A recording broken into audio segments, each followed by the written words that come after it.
The landscape of healthcare in this country is changing. The Affordable Health Care Act is actually forcing part of that change. This morning, though, I want to introduce you to a couple of doctors, their husband and wife, who have created their own niche to offer affordable medical services to any and everyone.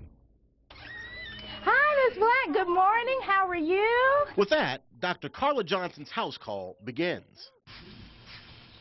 She and her husband have created their own healthcare model by offering home visits and operating a cash business instead of dealing with health insurance companies. Because of our unique practice model where we don't require insurance and our prices are very affordable, this allows that average person who may be a working person every day but is underinsured. That allows them the access that they need to quality health care. I like to think that we're actually a reasonable alternative to just traditional medicine as it's been practiced. Diabetes patient Denise Black says for her, the Robinsons are the only viable alternative for health care, especially since she doesn't have insurance. You don't have insurance, it's almost impossible for them to even hear you. It was like when I would call them, do you have insurance? No. Okay. Call such and such a number.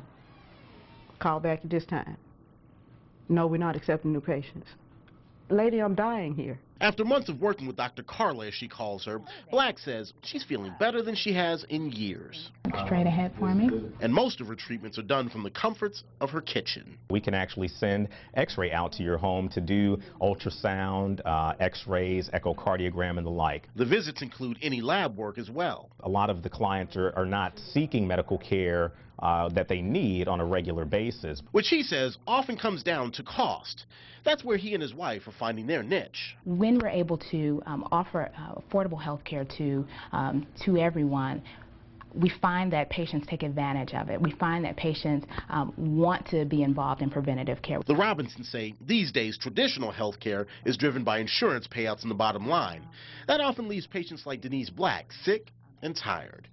But Dr. Carla sees it as an opportunity to offer what she calls affordable, quality health care. Without restriction, do it without limitation. And this is what a model like this has allowed us to do. As long as she lives, and I'm living, she'll be my doctor. Now, the doctor's joining me this morning to talk a bit more about some of the new requirements that the president's, as it's called, Obamacare, will put on patients. Good to see you, docs. Let's start the conversation here. Pretty soon, all Americans will have to have some sort of health insurance. As a company that doesn't deal directly with health insurance companies, how do you think this is going to affect your patients? And how do you think this is ultimately going to be taken across the board for Americans?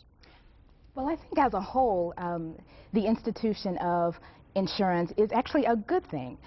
We actually encourage our patients to carry insurance as it relates to specialized services that we don't offer in the office, emergency services, hospital services, things of that nature. So we actually think the fact that insurance is now being required does have its advantages, and it's something that we certainly think is a good thing for preventative care. But insurance is driving costs.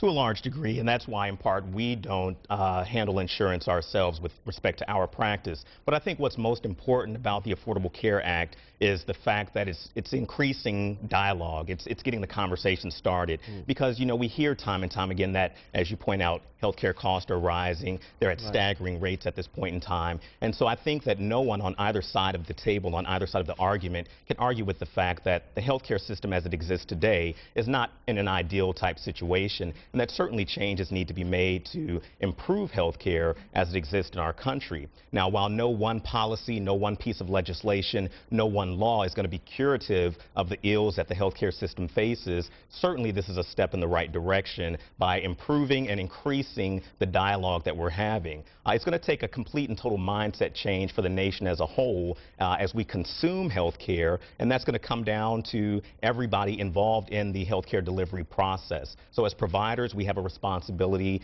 to educate our patients as to how to appropriately consume healthcare, and as consumers or as patients, we have the responsibility to take the recommendations and advice of our providers, internalize it, be educated as to how we can navigate through this landscape, this sea of healthcare, and be better patients as we strive to be better physicians and providers. You also host a radio show locally in which you get callers from all walks of life who have questions about healthcare, both their physical health, and I would imagine also some of the legislative issues related to health. What do you typically hear in terms of concerns they have as it relates to the Affordable Care Act? Well, I think many people's concerns at this point is access to health care. And I think that's one of the reasons why we actually instituted the model that we have of offering affordable health care regardless of insurance status.